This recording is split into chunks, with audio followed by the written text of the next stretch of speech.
miaina amin'ny fiainam-baovao, miaina amin'ny fiainam-baovao.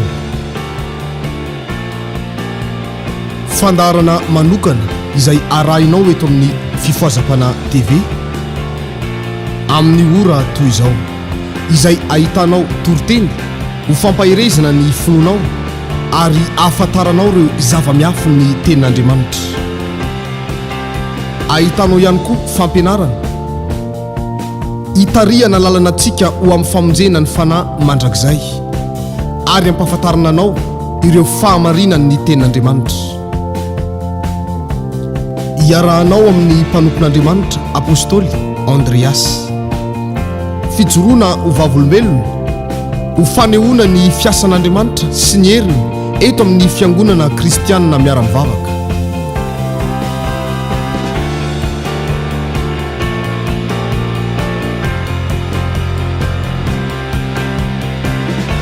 Ary fampahirezana anambarana aminao fa velona mandrakizay Jesosy Kristy tompontsika.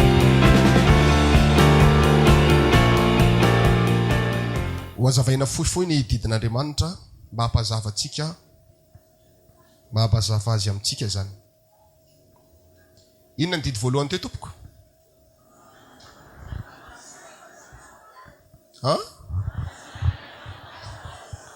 Aza manana andriamanikafa fa izao ihany. Ohatrany ahoana zany hoe manana andriamanikafa izany? Ny olona manana andriamanikafa dia ny olona manompo sampy. Manompo Andriamanitra akoatran'i Jehova, Jesosy Tompo, fanahy masina dia sampy ny anarany zany. Rehefa hoe zavatra akoatran'Andriamanitra zany, akoatran'i Jehova, dia sampy avokoa. Dikan'izay zany, tsy tokony hanompo Andriamanitra akoatran'i Jehova Andriamanitra ray Jesosy Tompo ary ny fanahy masina isika izany. Amen na? Didy faharoa. Inona ny didy faharoa? Aza manao saron-javatra voasokotra ho anao, na ny mety hoendriky ny zavatra izay eny amin'ny lanitra ambony, na izay ety amin'ny tany ambany, na izay any amin'ny rano ambanin'ny tany. Aza mikohaka eo anatrehany ozy izy, aza manompo azy.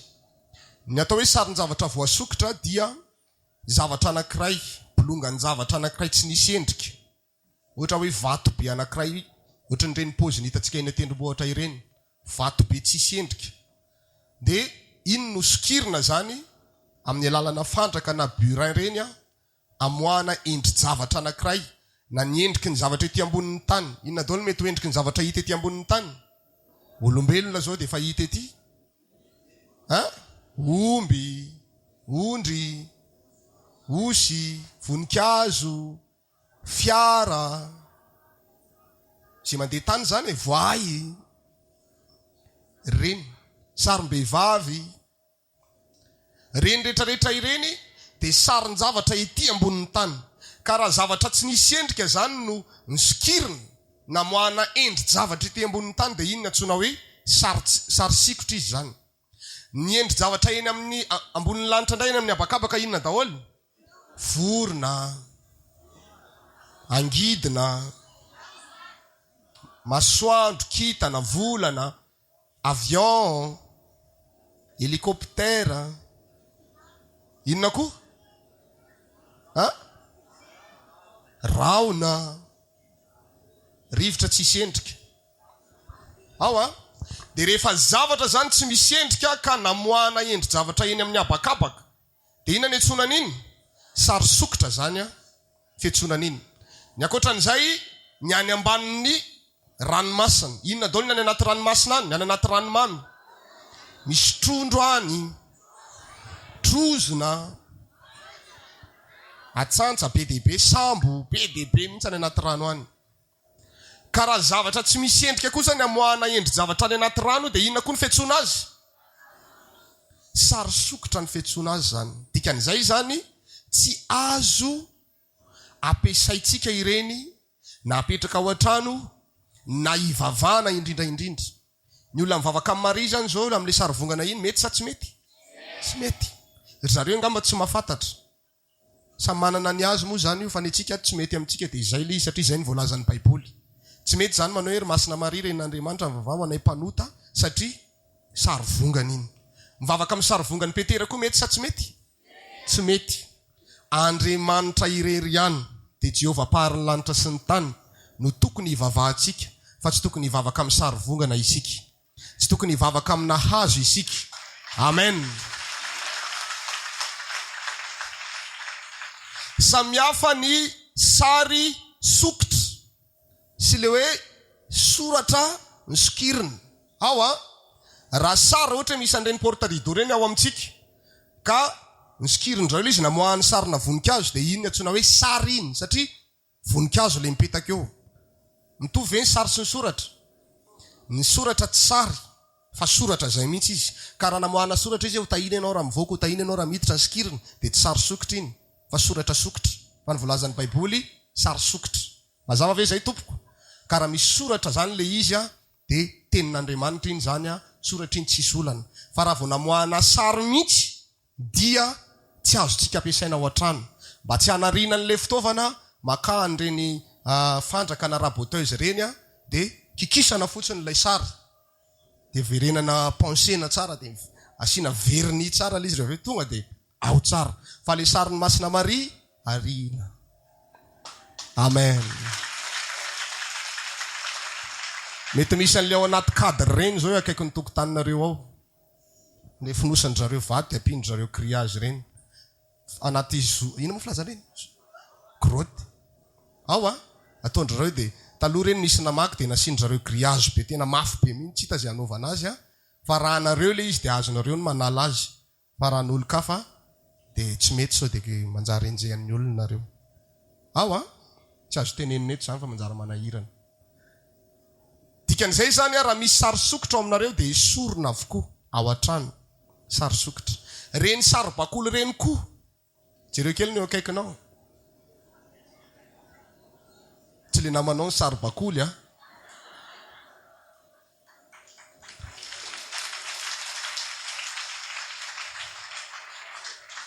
Reny sary bakoly reny tsy azontsika ampilalaovina zaza reny. Misy fanahana devoly ao anatin' reny. Hoy ny volazan'ny Baiboly hoe zaro amin'ny lalana tokony izorany ny zaza na tokony alehany, fa rehefa lehibe izy dia tsy ala amin'izany. Dia mbola kely ny olona, ny ankizy vavikely, dia ampitezantsika sary bakoly dia efa manao dôdô zaza izy, mbola kely 5 taona 3 taona dôdô zaza dia efa mamahana an'iny zazakely iny ny ataony, dia mampiakanjo an'iny sary bakoly iny ny ataony. Zarinao amin'ny lalana tokony alehany le zaza, rehefa lehibe izy tsy ala amin'izay. Vao manomboka matsiarotsiaro teny hoe dia inona no anatin'ny saina io? Andeha hiteraka hitaiza zaza. Ka azagaga raha sarotra fehezina le zaza, fa iza ihany nanazatra azy. Ka raha mananjanaka kely ianao, aza ampilalovina an'ireny sary bakoly reny ny zaza, na nonorsy reny, esory ao an-trano reny. Azontsika izay lazaon'izay ny akaikinao hoe tsy mety reny hoe. Mazava ve tompoko? Dia hoy ny voalazan'ny Baiboly hoe aza miankoka eo anatrehany raza manompo azy. Fa izao Jehovah Andriamanitra ao dia Andriamanitra saro-piaroka mamaly ny eloko ny ray amin'ny zanaka hatramin'ny zafiafy sy ny zafindohalika dia amin'izay mankahala nefa kosa mamindra fo amin'ny olona rivo mandimby izay tiaka mitandrina ny didiko. Olona manao ahoana zany ny olona amin-dran'Andriamanitra fo? Tia azy ka maninona hoany? Raha misy olona zany nangatsitsika na niverin-dalana izy ka tapa-kevitra izy hiverina amin'Andriamanitra, ny tena proof hiverenanao amin'Andriamanitra dia ny fiverenanao amin'ny fitiavana azy sy ny fitandremanao ny didy. Tsy mety raha mijanona any an-trano ianao, za efa miverina fantatrana no mivavaka, nefa ianao mbola tsy tonga mamonjy sabata, fa tsy maintsy tonga miverina mitandrina ny didin'Andriamanitra mihitsy ianao. Dia hoy ny voalazan'ny Baiboly hoe ka nefa kosa mamindra fo amin'ny olona arivo mandimby izay tia ka mitandrina ny didiko. Rehefa miverina amin'ny didin'Andriamanitra ianao dia mahazo famindrapo miaraka amin'izay. Amen. Za zany mino fa raha anao fanekena amin'ny didy folo tsika amin'ity Pentecoste ity, ho voafafa avokoa ny elokontsika rehetra tany aloha tany. Azo famelan-keloka ny taranak'arivo mandimby rehetra. Amen. Asiteka mafy an'Andriamanitra. Mandritry ny herinandro isika miasa sy mitady, mivavaka. Dia rehefa tonga ny sabata mitsahatra ty am-piangonana tsika mivavaka, dia tahian'Andriamanitra mitsodrano sy hamasinina isika. Miasa ianao ny alady ny latsinainy dia tena ambinina sy tahina amin'ny zavatra rehetra. Amen. Ka rehefa tonga zany ny sabata dia tsy mahazo manao raray isika, tsy mahazo miasa. na ny ankizy lanao na ny ankizy vavinao raha ohatra ianao ka tompona orinasa anankiray zany mamoaka lalàna ianao zany manomboka izao hoe tsy miasantsika rehefa tonga ny sabata na mitsinjaka be raha ny mpiasanao tsy maninony zany fa sabata le izy de tsy miasa afaka miasa sika ny alahady fa ny sabata isika de mitsahatra tanteraka noho ny tenin'Andriamanitra izany. Mazava ve tompoko? Rehefa sabata ihany koa dia tsy mahazo mandrehatra afo. Amin'ny zoma hariva iny ianareo no raha ohatra ka tsy maintsy misotro rano mafana ny ankizy kely de mividy termosy le mitana fanana tsara ohatran'le anay reny de atao amin'ny zoma hariva ny rano mafana, maraina iny mbola azotrona tsara mihitsy le mandoro vava be iny fa raha vao maraina ianao vao mampangotraka an'iny tsy vitanao misotro an'iny aty am-piangonana. Ao resy lahatra amin'izany ve tsika tompoko? Bebe ny mamana vary ao zany raha azoko tsara. Antanio akaikinao mamana vary ianao sabata sa tsy mamana? Zay no mahatonga atsika ampianarina manao hoe rehefa mahatonga ny sabata dia aleo tonga de mifadianina de rano ny sotroina. Raha ohatra ianao ka tsy mazaka de manao rano mafana zoma hariva na mitondra an'le termosy 3 litatra reny ianao mankaty am-piangonana tsy mamenatra zany. Sa menatra nareo milohany milanja an'iny? Tsy mamenatra zany efa ambara-pabe maso zay de tsy mifampijerijery atao ina koa ty termosy 3 litatra be ty. Misy rano mafana iny zany de iny ny sotroina rehefa tonga aty zany ohatra mena ny ankizy kely. Zay rehefa tonga ny sabata de ny frais iny tsy maintsy alohantsika iny. Tsy maintsy mandoa frais ianao any anaty taxi be. Raha fantatrao moa le chauffeur de teneny izy rehefa tapitra ny sabata ameko nefa tsy possible ho fantatrao daholo ny chauffeur sy ny receveur. Tiako tenenina amin'izay tsy mahazo mividy amin'le biscuit atsy amin'le mpivarotra atsy. Tanao le mpivarotra atsy amin'ny arabe atsy. Tsikitsika kely ny akaikinao de teneny izy tsy azo atao tsony. Zay eny ary. Raha ohatra ka anakalozana vola ny antony vidiananao zavatra omany mandritry ny herinandro ho fanatitra sabatanao mba ho masina tsara ho an'i Jehova izany. Didy fafiritsika zao. Didy fahadimy. Manajany raha ianao sy ny reninao mba ho maro andro ianao ao amin'ny tany izay omeny Jehova Andriamanitra ho anao. Ny fanajana ray aman-dreny dia mizara ao na re zany ity fanajana ray aman-dreny ity zany de misy ilany anankiray ampianarina antsika fotsiny. Zay nga manilazako azy Indraindray le ray aman-dreny tsy tianao mivavaka amin'ny fahamarinana. Zareo mety diakona tany amin'le fiangonan-drazana sy ny toerana nisy anazy ny vavahany tany. De tiany ny tarana ny ray manontolo anaradia azy amin'izay fomban-drazana izay avokoa. Azontsika tsara le izy de vao nanomboka nanapa-kevitra niditra taty amin'ny kristianina miara-mivavaka ianareo de nisakanany de ozy izy manao hoe ozonoko tsy anjara mandrakizay ianao ozy izy fa tsy zany mitenan'izay raha mivavaka any amin'ny kristianina miara-mivavaka. De matahotra ianareo hoe raha andika n'izany teniny zany andeha hivavaka any de tsy manaja ray aman-dreny zany. Tsy fanajana ray aman-dreny ny fiantsonan'izay fa fijoroana amin'ny fahamarinana. Amen. Mety sakana ny vadinao ianao mandeha mivavaka amin'ny fahamarinana. De ozy ianao hoe raha ohatra ka mandika an'izay de mety hiteny hoe tsy manaja ny vadiko. Tsy fanajana vady ny fandehanana mivavaka fa fijoroana amin'ny fahamarinana. Zany hoe na de sakana na renao amin'ny fandehanana mivavaka amin'izao fahamarinana zao afaka mijoro foana ianao zany mandeha mivavaka. Fa raha ohatra kosa ka le ray aman-dreninao tsy rarahinao mihitsy rehefa miteny izy ohatra mba mananatra de tonga de valivalianao sy tabatabainao nendrineny koa zany foana. Zany ny antsoina hoe tsy fanajana ray aman-dreny. Asaina mandeha manasa vilia ny ankizy de ozy ny ankizy hoe oka aloha vetivety na rehefa aveo na hoe nenineny koa za foana ny raha nasaina mandeha matsaka de oka aloha vetivety. Maninona ny ankizy amin'izay fotoana izay? Tsy manaja ray aman-dreny. Miteny ray aman-dreny hoe rehefa avy any ampianarana de tsy mandehandeha tsony fa mianatra lesona ao an-trano. De ilay ankizy mbola lasa ihany nandeha nivoaka maninona izy amin'izay fotoana izay? Tsy manaja ray aman-dreny. Fa raha ohatra kosa ka miteny le ray aman-dreny hoe tsy mahazo mivavaka any de ahoany? Tsy hoe be famalina be ianao eo anatrehany hoe na tianao na tsy tianao ry dada sinay za tsy maintsy mivavaka any. Tsy azo atao zany. Fa mody manaiky fotsiny. Azontsika tsara le izy? Eny tompoko. Eny tompoko. Fa tonga ny sabata maraina lasa za tompoko.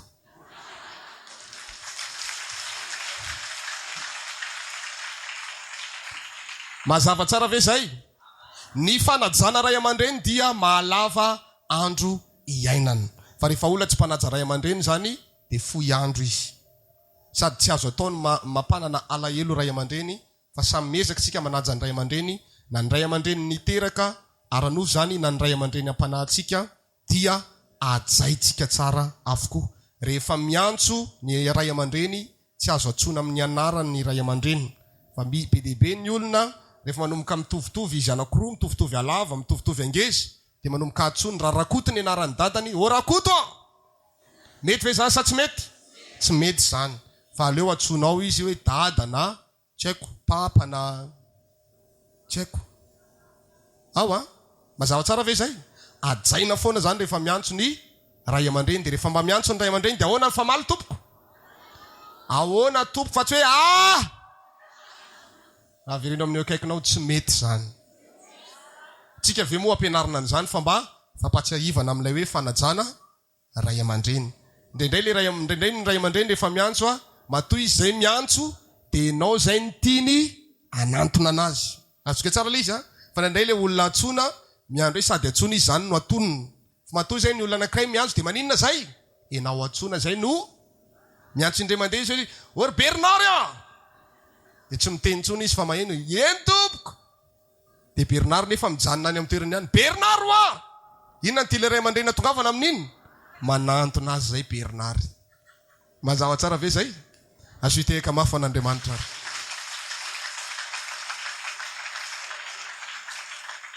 Na dia manana ny toetrany ary ny ray aman-dreny, na dia misotro toaka ary ny ray aman-dreny, na dia mihina-paraky ary ny ray aman-dreny, na dia mamilava ary ny ray aman-dreny, ray aman-dreninao foana io. Tsy maintsy ajainao, na manao teny marary ary ny ray aman-dreny, aza miady amin'izany, fa ray aman-dreninao foana io. Mbola ilainao ihany ary ny tsodraniny io, na dia mamitoaka ary io. Azoka tsara zany satria ray aman-dreninao foana izy, mipetraka foana zany ny ray aman-dreny. Ny ray aman-dreny raha mba lasalasa ianao amin'ny fiainana, tafita ianao amin'ny fiainana, mba manana ianao amin'ny fiainana, ny adidy ianao ny ray aman-drenao nanomboka tamin'ny ianao voateraka, nandany vola mankarena taminao, ny aritra ny mangidy, ny ankindrindry ny rero ny filazany ny Paolo azy. Rehefa le amin'ny alina iny ianao misy tamintsika naditra be mitomany amin'ny alina, tsy hatoriana andro manalina ny aretan'ny ray aman-drenitsika izany. Aty aoriana ny ray aman-dreny manomboka osaosa, manomboka miaantitra, ianao manana tsara ihany fa tsy hoe tsy manana akory, dia mamaly babena azy zany tsika rehefa manomboka miantitra izy. Asika tsara ve zay? Asitehaka mafy an'Andriamanitra. Raha misy dimy mianadahanareo ao an-trano, tsy mahafaty antoka anao ny mitazona ny ray aman-dreninao ao aminao, fa tsy atao an'le atsipotsipo hoe ndanandray aloha makary, ndanandray makary, ndanandray makary. Fiainan'izany sa tsy fiainany? Misy an'izany sa tsy misy? Misy an'izany. Tsy tamana zareo ny amin'le fakisitina an'le ray aman-dreniny, dia afindrafindra ndanandray makany amin'ny lahy matoa aloha, any amin'ny lahy evo, any amin'ny vavy matoa, fa tombontso anao ny mitahiry ny ray aman-dreninao amin'ny fahanterany, satria mba nijaliko izy nitondranao, dia mba miaritra koa ianao rehefa antitra izy. Sao anozy nareo? Asitehaka mafy an'Andriamanitra. Afaroko eny ny akaikinao, ajao ny ray aman-dreny. Amen. Didy manaraka, aza mamono olona. Ny atao hoe aza mamono olona ara-bako teny dia ny mandatsa-dra, mandatsakaina, mamono, mamely totondro, mandaka. Reny ny atao hoe mamono ianao zany amin'izay fotoana izay. Fa ny voalazany Mateo 5 kosa dia milaza hoe izay olona tezitra foana amin'ny rahalahiny ozy izy, manao tsinitsinina amin'ny rahalahiny, na le manao le fomba fiteny hoe foka, za tsy teny ao amin'ny baiboly misy an'izay, dia efa famonon'olona zany zay amin'ny ara-baiboly. Zany hoe ny famonon'olona dia ny manafitoana olona dia efa mamono olona. Efa fantatrao hoe mahatezitra n'ity olona ity zany, dia tsy tokony atao. Fa raha ohatra ka mbola ataonao le izy ka tafitoana le olona, dia maninona zany ianao amin'izay fotoana izay? Mamono olona zany ianao amin'izay. Isika kristiana miara-mivavaka zany mitandry tena mihitsy, na tena lokon'ny vava izany indrindra mba tsy hanafitoana ny namantsika, satria ny fanafitoina nataontsika amin'ny namantsika dia famonoana azy zay. Mazava ve zay? Dia ho koa nefa ny baiboly izay tezitra foana, evony anankiroa le tezitra foana, na le olona tezim-poana na le olona tezitra foana. Ny olona tezitra foana, tezitra maharitra be, ny olona tezim-poana tezitezitra amin'ny zavatra tsisy dikany. Sotro latsaka efa maninona izy tezitra. Reny koa mamono olona koa reny. Nalain'ny olona ny plasiny atao am-piangonana dia tezitra be izy. Hoe plasiko efa nandritra ny 4 taona ity. Misy plasy réservé moa ato amintsika. Zay tonga aloha mahazo toerana. Lazao ny akaikinao zay tonga aloha mahazo toerana. Misy ady be mihitsy manko ao anaty plasy ao matetika. Ao a, tandremony manafotoana rehefa zavatra manafotoana ny namantsika dia aleo ajanona. Mazava tsara ve zay? Dia azavaiko ihany ohatra hoe manafotoana ny ray aman-dreninao fandehananao mivavaka aty dia ajanona sa tsy ajanona? Tsy ajanona ny fivavahana. Raha manafotoana ny vadiny fandehanana mivavaka dia ajanona sa tsy ajanona? Raha manafotoana ny vadiny tsy fampirimina trano dia ajanona sa tsy ajanona? Ha?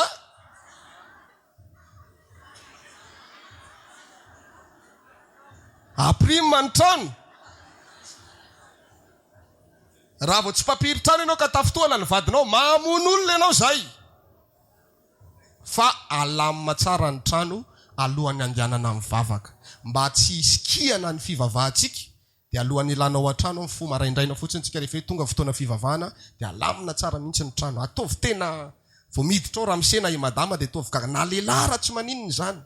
Rehefa andeha hivavaka raha lamalalo mitoka mbola tsy resy lahatra ny vadinao, mody alamino io trano io, taovy tena mirafitra mihitsy.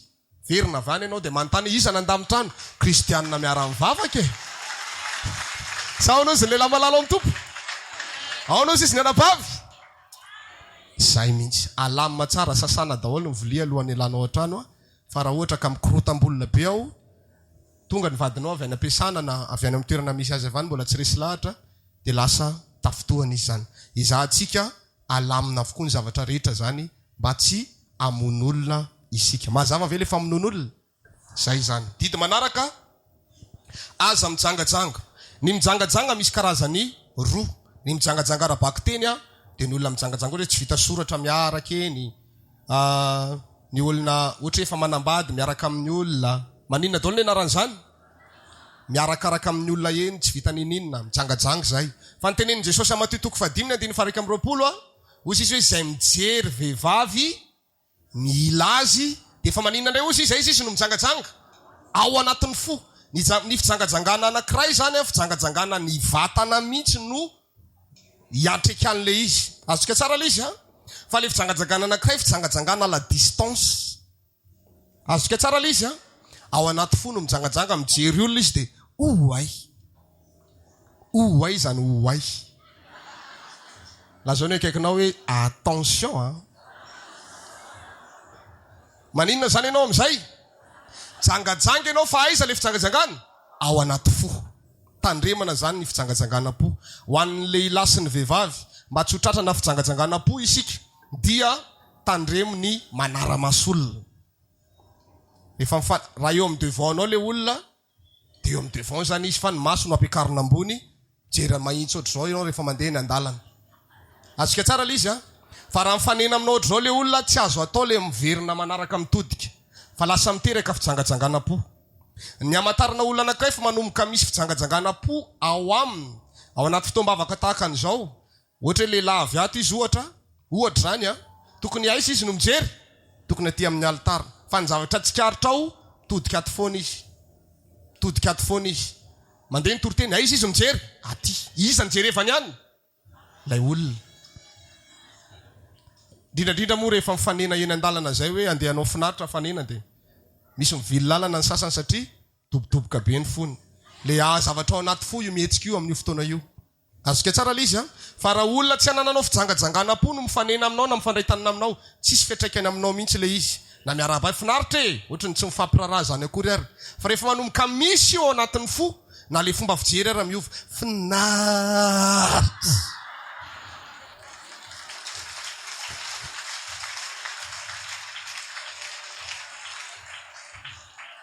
Amboary ihany le finaritra.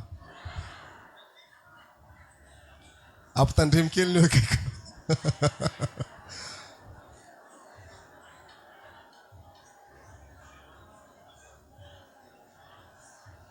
Mazava ve tompoko? Zay ny makasika an'iny. Manaraka, didy fahavalo, aza mangalatra. Ohatranao indray zany hoe mangalatra zany, maka zavatr'olona tsy mihery. Rehefa zavatra tsy anao zany ka nalainao tsy nieranao dia maninona zany ianao amin'izay fotoana izay? Mazava be zany zay. Dia miakaiky atsika ihany ny resahako. Mandeha mody ianao dia misy kapan'olo le ry tsara be aigle d'or. Tsy anao le izy sady tsy pointure anao ihany koa. Nisy olona tato tratra tena mialatsiny, tsy pointure an'le izy dia nisy olona anankiray very. Dia nitaraina taminah moa le olona dia aleo fa hoentina mbavaka ho mba ho tahin'Andriamanitra ianao. Dia nentina mbavaka. Dia nifanena tamin'ny teny an-dalana amin'izay le olona. Le olona pointure ka tsy haiko 36 angamba, le kapa 38. Dia mivoaka be ohatran'iny le kapa fa nanaovana eny an-dalana. Dia tratra izy. Dia avy eo nyresahana dia nanarina dia le olona moa nanaiky ny bebaka tsara dia hoe za tsy hanao an'izany intsony a. Dia nahazo famelan-keloka izy zany rehefa nibebaka. Fa ny mangalatra ratsy atsika le kapa aza entina tompoko. Mazava ve zay? Ndraindray a misy olona tena miasa saina be amin'io kapan'io, ataony madio be io kapan'io dia apetrany eo. Dia isika misy sasany tsy miasa saina mihitsy fa tongotsika mandeha etseroa toa dia nampidiritsika tao anatin'le kapa. Misy ara nataontsika kapakapa le kapan'olona. Inareo le kapakapa tokony hitsofoka le tongotra dia toa dia natao kapakapa fotsiny. Dia tezitra le olona tompony rehefa nahita an'le izy sady naloto be le kapa dia manjary miteraka famonon'olona. Fa rehefa tsy anao dia aza entina tompoko. Mazava ve zay? Asitehaka ho an'Andriamanitra. Mino fa tsisy olona angalatra zany atao amin'ny kristianina miara-mivavaka satria ny antony andehanantsika mivavaka ato anomana ny fanahintsika ho any an-danitra. Sady zay ve tompoko? Zay ve sady zay? Sady efa anao fanekena amin'ny Jehovah tsika rehefa avy eo dia mino fa samy hiezaka avokoa. Dito fahasivy, aza mety ho vavolombelona mandainga anameloka ny namanao. Mazava be zany, rehefa diso ny namanao aza arovana izy. Rehefa marina ny namanao dia arova izy zany satria marina izy zany. Mazava ve zay? Fa tsy mety ny efa hita zao fa olona nangalatra dia mbola mitady proof ihany ianao hoe tsy nangalatra le olona. Zay le mijoro vavolombelona anameloka na anamarina zany a, nefa olona mpanotana olona marina izany. Mazava ve iny? Dito farany manao hoe aza mitsiriritra ny tranona manao, aza mitsiriritra ny vadiny namanao, aza mitsiriritra ny ankizy lahy, ny ankizy vavy, ny ombony, ny ondro, ny borikiny, izay mety ho an'ny namanao akory azy. Rehefa zavatra inare zany akoatran'ny olombelona, rehefa zavatra akoatran'ny olombelona dia azonao tenenina hoe tiako iny. Raha mba manana ohatran'ina zao a, tsy manino fanirina ny anaran'izany. Azontsika tsara le izy a. Fa ny atao hoe fitsiriritana le izy zany a, misy dingana ataonao ohatra hoe tiako ny telefona n'iny olona iny dia vao mipetraka le telefona dia nanjavana. Mazava tsara ve zay? Efa fitsiriritana azy, efa tanteraka le mahafitsiriritana azy amin'izay. Ny zavatra rehetra azo teneninao daholo na io hazo io raha hoe mba mahafinaritra anahy ty hazo ty a. Azonareo tsara? Mba mahafinaritra anahy ny fitafin'iny vehivavy iny, iny lehilahy iny, mahafinaritra. Fa raha olombelona ny tenenao hoe mba atiako iny olona iny a, efa zavatra afo zay. Mazava ve zay? Dia azavain'ny Baiboly teo na ny ankizy lahy na ny ankizy vavy na ny vadiny tsy azonao tenenina zany hoe mba atiako iny vadinao iny a. Ao a, lazao ny akaikinao fitsiriritana ny anaran'izany. Zay. Ao a, any amin'ny Mateo 2:20 any a, misy adievitra nataon'ny fariseo sy ny tompo manao hoe inona no didy lehibe indrindra ozy izy ireo fariseo ireo tamin'ny tompo. Dia hoy ny tompo manao hoe ny didy voalohany ozy izy dia hoe tiavan'i Jehovah Andriamanitra ao amin'ny fonao rehetra, ny herinao rehetra, fanahinao rehetra. Dia ny faharoa ozy izy izay tahaka azy ihany dia hoe tiavany namanao tahaka ny tenanao, fa izany no hiantonany lalàna sy ny mpaminany. Dia ny olona sasatsasany te handrava ny didin'Andriamanitra dia miteny hoe mila tia an'Andriamanitra fotsiny a dia mila tia namana dia tsy mila mitandrina ny didy folo dia efa vita. Nefa tsy azony zareo le izy fa ilay fitiavana an'Andriamanitra didy voalohany a, nisy vato fisaka anankiroa nomena tao tendrombohitra Sinay. Ny vato fisaka voalohany misy didy voalohany ka hatramin'ny didy fahaefatra ny vato fisaka voalohany.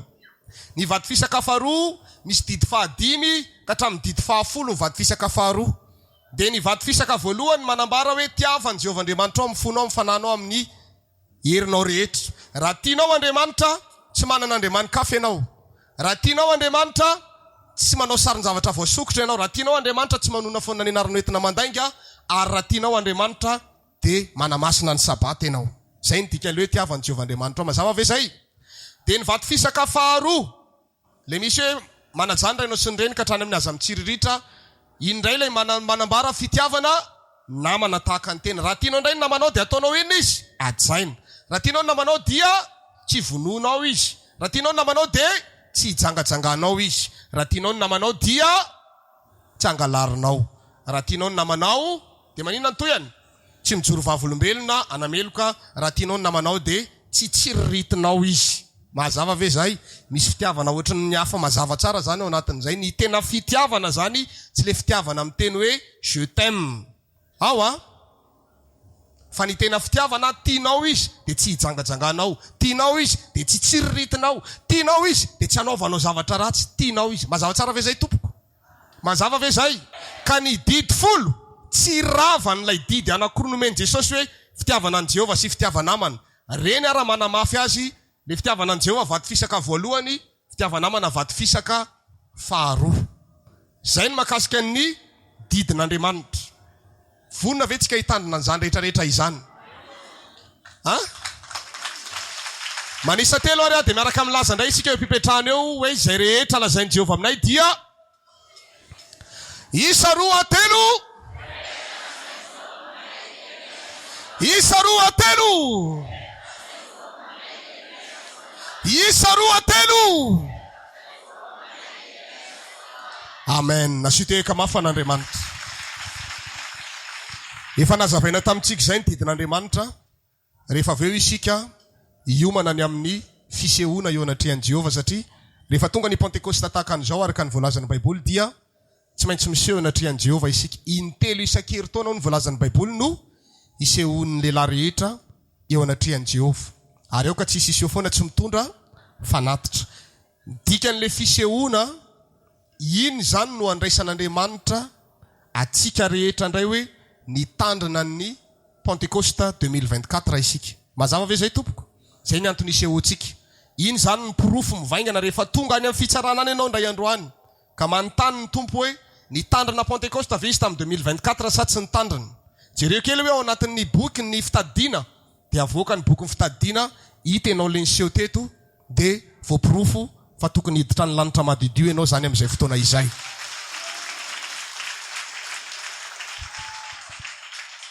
rehefa vita ny fisehoana dia anao fanekena amin'ny didin'Andriamanitra amin'izay tsika le didy folo nazavaintsika teo iny dia rehefa vita izay fanekena izay dia hiantso ny fanemasina amin'izay isika rehetra ameno atsika ary za mino fa isy olona ho ataony ny fanemasina batisa eto androany be dehibe isika no efa vita batisa tamin'ny rano fa ho atao batisa amin'ny fanasy ny afo indray androany tsy maresy lahatra le amenina atsika andray an'izay ianao androany fa alohany zany anefa dia tsy maintsy manao fanekena amin'ny didy folo ka ahoana tapa-kevitra ve ianao tena tapa-kevitra ve tompoko miaina amin'ny fiainam-baovao miaina amin'ny fiainam-baovao fandarana manokana izay arahinao eto amin'ny fifoazapana TV amin'ny ora toy izao izay ahitanao toroteny ho fampahirezana ny finoanao ary ahafantaranao ireo zava-miafo ny tenin'Andriamanitra ahitanao ihany koa fampianarana hitarihana lalana antsika ho amin'ny famonjena ny fanahy mandrakizay ary ampahafantarana anao ireo fahamarinany ny tenin'Andriamanitra hiarahanao amin'ny mpanompon'Andriamanitra apôstôly Andreas fijoroana ho vavolombelona ho fanehoana ny fiasan'Andriamanitra sy ny heriny eto amin'ny fiangonana kristianina miara-mivavaka